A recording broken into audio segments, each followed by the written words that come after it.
They were coming when they started shooting at houses we hid. This wall burned down, they struck it because they saw that a brick flew off, then just laughed and drove off.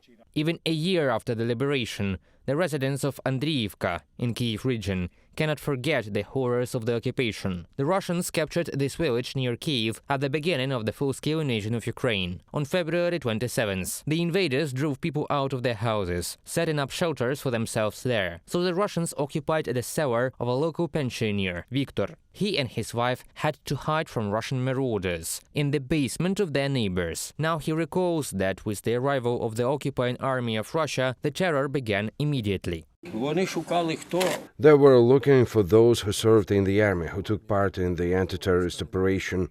They looked for tattoos. My nephew was taken to a pigsty near the collective farm and killed.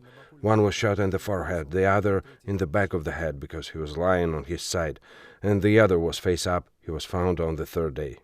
The Russians tortured and simply mocked civilians in Andriivka. They executed 14 local residents. 3 more were killed by Russian shelling. Dozens of people went missing. Executions, bullying and torture. The Russians killed more than 2,000 people in the Kyiv region alone.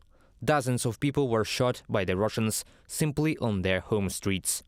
The priest brought a girl to us. Her name is Dasha. She's 14 years old. She, her father, stepmother and grandfather were driving in a car through the center of the village. Firstly, the Russians started to shoot them with assault rifles, with tanks. Then they got out of the machines. The Russian invaders immediately killed Dasha's father and stepmother in front of their eyes. Her grandfather covered the girl with himself, and then he threw her out of the car and said to crawl away from there. When she was crawling away, they were shooting at her and saying, "Target." They shot her in the arms, in the legs. She was crawling along the pavement while the Russians laughed at her. 13-year-old Darina pretended to be dead so that Russian soldiers would not execute her. At the time of the occupation of her village, Darina and her family were driving home. Russian soldiers opened fire on their car. They were shooting from all sides.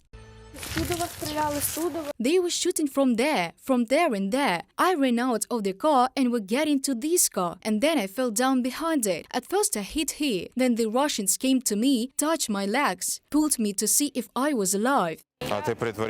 And you pretended to be dead? Yes. Did they think you were already dead and they moved on? Yes. The Russians did not even try to hide their atrocities. Moreover, they even boasted of their cruelty to relatives on the phone. We sweep basements, do you know how? We do not ask if there is anyone, we just throw grenades. Our squad is called the Suicide Squad, the Cutthroat Squad. Our fellows over there also told about the detachment which caught a woman and cut off her tongue so that she wouldn't tell anything. Then they raped her. I do what I want here, no one cares at all.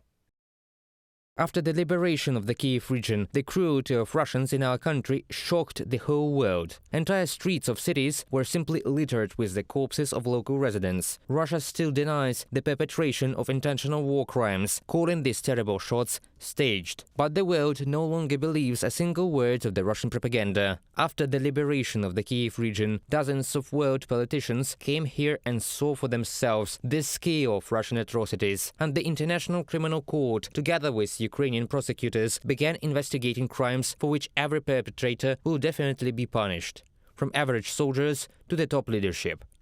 Reported by Pavlo Shtelmach, Ksenia Barvinenko, UATV News.